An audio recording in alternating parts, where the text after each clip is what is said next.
د دې ترڅنګ په پېښور کې یو شمېر میرمنو د خیریه مرستو په ترڅ کې د ماشومانو دپاره یو ښوونځی پرانیستلی دی. په دوی کې د افغان کډوالو یو شمېر ماشومان هم شامل دي چې پخوا به یې د مکتب پر ځای په سړکونو باندې کاروبار کاوه. په پېښور کې زموږ همکارې مسکا ساپۍ په دې اړه رپورټ رالیږلی.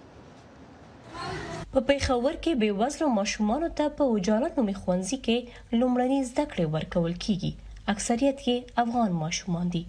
دا هغه ماشومان دي چې د بېوزلۍ له امله نورو ښوونځیو ته نشي تللی، خو له زده کړو سره مینه لري. ډاکټرې بشرا رحیم او نورې فعالې مېرمنې د دغو ماشومانو دپاره د زده کړې زمینه برابره کړې ده.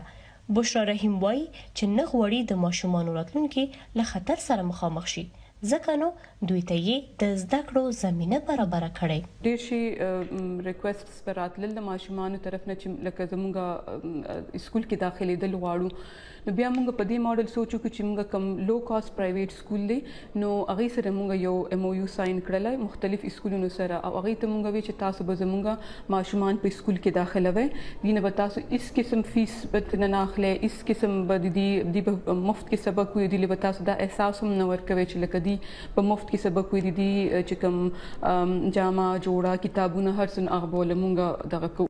دغه ښوونځیو ته شاوخوا 150 افغان ماشومان د زده کړو لپاره راځي. د اجاله یوه ښوونکې عایشه ګل وایي چې هغه کور په کور ګرځي او د دغو ماشومانو له والدینو څخه د دوی د زده کړو اجازه غواړي، ځکه ډېرې کورنۍ د نجونو د زده کړو ته پام نه کوي او یا هم د بېوزلۍ له وجې خپل اولادونه ښوونځیو ته نه پرېږدي. یو وی چې موږ غواړو چې دې تعلیم وکړي، خو موږ د دې د تعلیم وس نه لرو. لکه دې کې داسې به روټو دکان کې هم کار کوي، چپس دکان کې هم کار کوي، فروټو ریړه کې هم کار کوي. بیا دې کې ډېر داسې مو چې هغې به که لږ ډېر بچت کول به نو هغې به صرف هلکانو باندې تعلیم کولو، جینکو باندې به بیا نه کولو.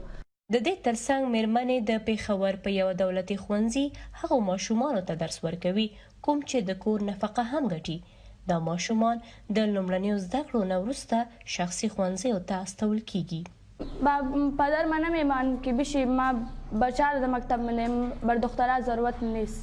بس خدا مثال شهر خیر بده که آمد بس گفت پدر من فهمان کی ربان بس ما آمدیم.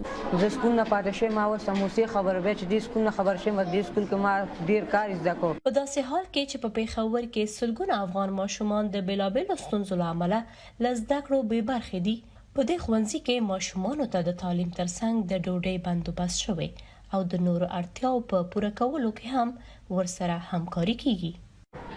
د دې ښوونځي ځانګړتیا دا ده چې دلته افغان او پاکستاني زده کوونکو ترمنځ هیڅ توپیر نشته او د دواړو زده کوونکو د روښانه راتلونکي لپاره هر ډول هڅه کیږي. مسکا صافۍ، د امریکا غږ، آشنا ټلویزیون، پېښور.